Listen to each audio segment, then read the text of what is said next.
Hello students, good morning. आज हम लोग पढ़ेंगे मल्टीप्लिकेशन ऑफ मैट्रिक्स।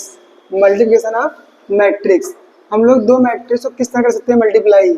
आज हमको ये सीखना है, हम लोग सीखेंगे कि दो मैट्रिक्स को हम लोग कैसे मल्टीप्लाई कर सकते हैं। ओके, हमारा टॉपिक क्या है? Multiplication of matrix. पहले हम चेक करेंगे। देखिए, मैट्रिक्स को हम लोग सिंपल वे में मल्टीप्लाई नहीं कर सकते हैं, जिसमें हम लोग नॉर्मल मैथमेटिक्स में मल्टीप्लाई कर देते हैं वह, लेकिन हम लोग मैट्रिक्स में सिंपली मल्टीप्लाई नहीं कर सकते हैं। मैट्रिक्स में मल्टीप्लिकेशन के लिए कुछ कंडीशंस होती हैं। ठीक, पहले what are the necessary condition of matrix multiplication. दो मैट्रिक्स हमको मान लीजिए ए है और बी, दो मैट्रिक्स हमको दिया हुआ है, हमको ए इंटू बी फाइंड करना है। ओके, अब हमको क्या चेक करना है? ए इंटू बी के लिए ए में जितने रो हों, ए में जितने कॉलम हो, ए में जितने कॉलम हो, बी में उतने रो होने चाहिए। ए इंटू बी के लिए ए में जितने कॉलम हो, बी में उतने ही रो होने चाहिए। मतलब number of column in a equal to number of row in b should be equal. Suppose that a आपका एक मैट्रिक्स है जिसका ऑर्डर कितना है? m क्रॉस n है, और बी एक मैट्रिक्स है जिसका ऑर्डर कितना है? n क्रॉस p है।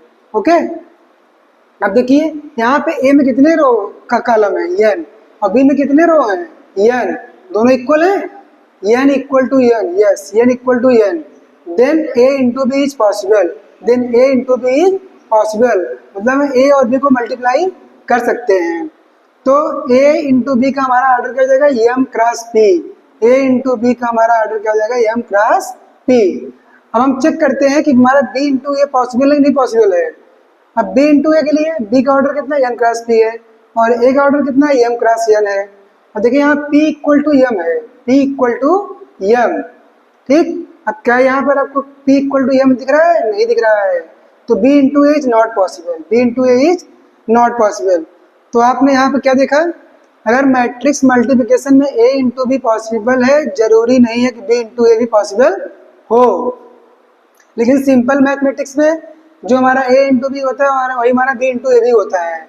लेकिन हम यहाँ पे देख रहे हैं अगर a इंटू बी पॉसिबल तो है, लेकिन b इंटू ए पॉसिबल नहीं है। ठीक, तो दो मैट्रिक्स a और b को मल्टीप्लाई करने के लिए हम a का कॉलम और b का रो चेक करेंगे। अगर a का कॉलम b के रो के इक्वल है तो हमारा a इंटू बी पॉसिबल है। ठीक, अब हम एक एग्जाम्पल समझते हैं इसको। एक एग्जाम्पल से यहाँ देखिए हमारा ए मैट्रिक्स दिया हुआ है। ठीक, इसमें कितने रो हैं? 1 रो 2 रो, 1 कॉलम 2 कॉलम 3 कॉलम।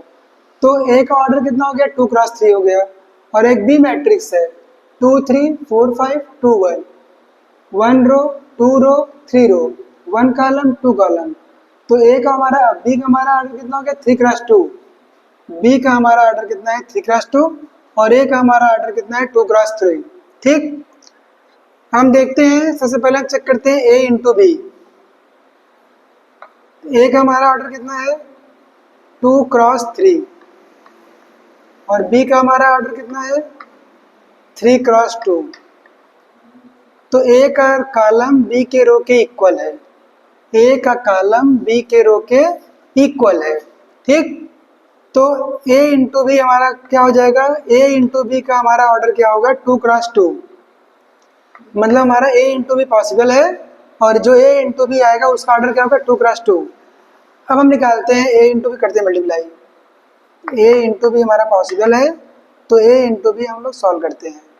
ठीक, 1 माइनस 2 3, ओके, 4 4 2 5। बी हमारा क्या है? 2 4 2 3 5 1। अब देखिए, अब तो ये क्लियर हो गया कि a इंटू बी हमारा पॉसिबल है। अब हम लोग मल्टीप्लाई किस तरह करेंगे? कैसे मल्टीप्लाई किया जाएगा? ठीक है, हम लोग रो इंटू कॉलम करते हैं मल्टीप्लाई, रो इंटू कॉलम।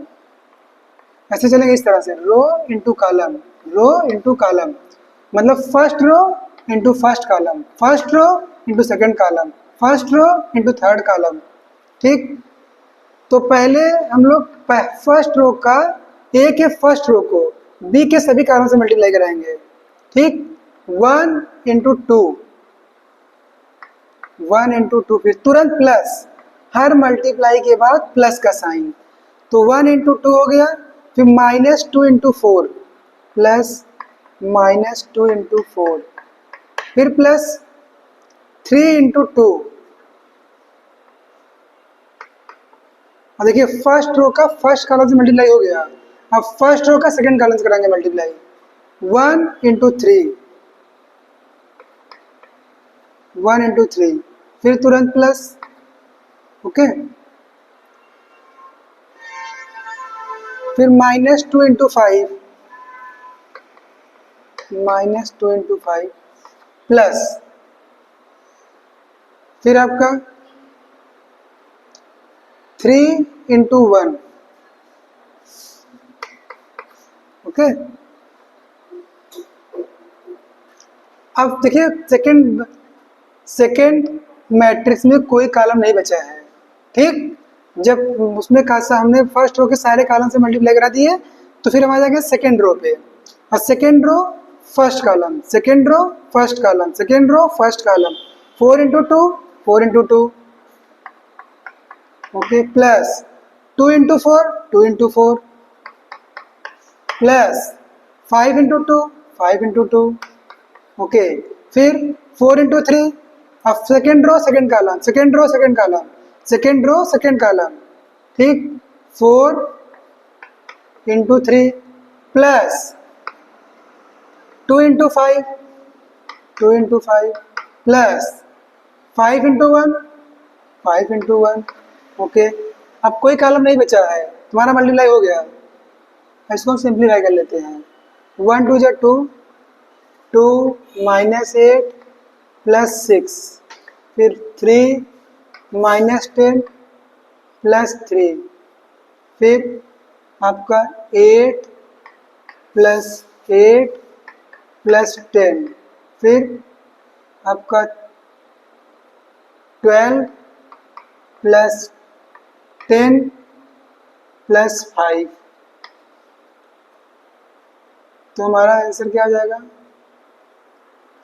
6 प्लस 2 8, 8 माइनस 8 0, ठीक, 3 plus 3 6, 6 minus 10 -4, 8 plus 8 16, 10 26, 26, 12 plus 10 20, 22 plus 27, ये हमारा आ गया ए इंटू बी, ए इंटू बी हमारा आ गया, ओके। तो समझ में आया कैसे मल्टीप्लाई करना है। सबसे पहले मल्टीप्लाई करने के लिए हम लोग ऑर्डर चेक करेंगे। अगर हमको ए इंटू बी करना है तो ए का नंबर ऑफ कॉलम बी के नंबर ऑफ रो के इक्वल होना चाहिए। अगर हमको बी इंटू चेक करना है तो बी का कॉलम ए के रो के इक्वल होना चाहिए, ठीक। उसके बाद हम लोग मल्टीप्लाई कैसे कराएंगे, row into column wise, row into column wise, row into column wise, first row first column, first row second column, first row third column, फिर उसके बाद second row first column, second row second column, second row third column. This is the a into b, okay. आपको समझ में आ गया होगा matrix multiply किस तरह मल्टीप्लाई किया जाता है, ओके।